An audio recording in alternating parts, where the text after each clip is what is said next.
2 दिन पहले हम एक वीडियो बनाए थे जिसमें मेरा सवाल था डायरेक्ट बीना मानवी जी से, जो कि महिला विकास मंच की हैं। उनसे हम तमाम सवालात जो है अपने वीडियो के माध्यम से हम किए हुए थे।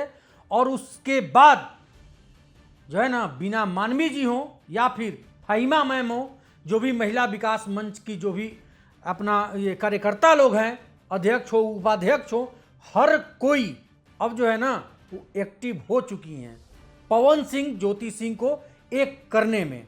और रही बात बबीता मिश्रा जी का, तो बबीता मिश्रा जी को भी अच्छे तरह से सबक लोग सिखाया है। मतलब बात से होता है ना, जो बात जायज़ है वही बात बीना मानवी जी, मतलब फ़ोन पे उनका इंटरव्यू हुआ है, उस इंटरव्यू में उन्होंने बताया है कि ये सभी चीज़ें बनावटी है। ये सभी चीज़ें जो है, जो भी सोशल मीडिया पे कर रहे हैं, राइछाई कर रहे हैं, वो सब चीज बेतुकी है, बिना मतलब का है, उसका कोई तुक बनता ही नहीं है। किसी के इज्जत को ताड़ ताड़ कर देना ये कहां तक सही है। पवन सिंह के लोगों ने बबीता मिश्रा पे केस कर दिया जी। भाई, कब किया, कहाँ किया, किस थाने में किया, किसी को नहीं पता। अजीब हाल बना के रख दिया है लोगों ने। बबीता मिश्रा को पवन सिंह की टीम मारने भी पहुंची थी, ऐसा भी बबीता मिश्रा जी का कहना है। पहुंची थी नहीं पहुंची थी ये तो जांच का विषय है जी अपना कंप्लेन किया, पुलिस जांच करेगी। जी। लेकिन ये पवन जी ने कब कर दिया, कितना टाइम पवन के पास बच गया कि पवन जो है अब सब पे केस करते चलेगा। फजूली का एक रायता फैला ना। बिल्कुल। ये जो है ना, बिना मानवी जी हो या फिर फहीमा मैम हो, फहीमा खातून शायद उनका नाम है, उनका भी हमने इंटरव्यू देखा और उसमें देखा कि तमाम वाह किस तरह से उन्होंने इस मैटर को सुलझाने का काम किया है।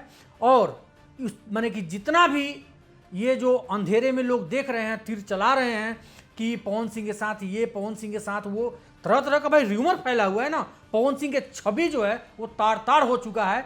लेकिन फहीमा मैम हो या फिर बीना मानवी मैम हो, सब कोई ने मतलब उस चीज़ से, उस पर्दा को हटाने का काम वो लोग किए हैं।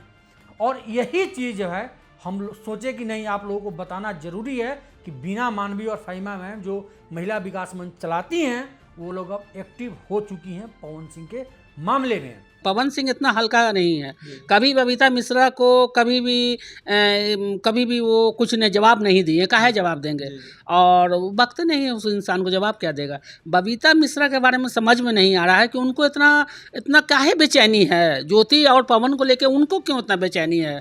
रही बात ज्योति सिंह की, ज्योति सिंह के घर में ज्योति सिंह खुद समझदार हैं, बालिग हैं, वो अपने बारे में, अपने परिवार के बारे में वो सोच सकती हैं, समझ सकती हैं।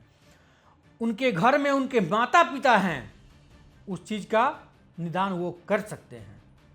लेकिन यहाँ ज्योति सिंह को कोई बोलने ही नहीं दे रहा है भाई। क्या कहना है, नहीं कहना है, कोई नहीं बोलने दे रहा है। ज्योति सिंह कुछ बोली नहीं बोली, लेकिन यहाँ ज्योति सिंह का बहुत ज़्यादा रूमर फैल गया कि ज्योति सिंह तो बोल रही है कि तीसरा शादी करने जा रहे हैं जनवरी में। अरे वाह, ये सब जड़ कहाँ से हुआ? तो पता नहीं संतोष पागल की क्या है, कौन है इंसान ये, जिसको किसी से कोई मतलब नहीं है।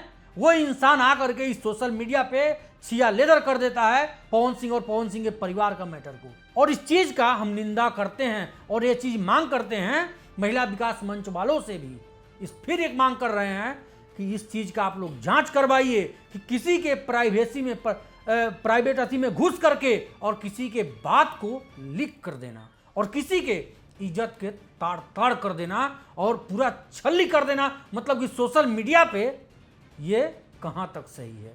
इस चीज़ का भी आप लोग जो है, बिना मानवी मैम हो या फिर फहीमा मैम हो, आप लोग इस चीज़ का तहकीकात कीजिए, अच्छे से इसमें जांच कीजिए कि आखिर ये कॉल रिकॉर्डिंग जो है वो लीक किसने किया, क्योंकि दो परिवार का मैटर है।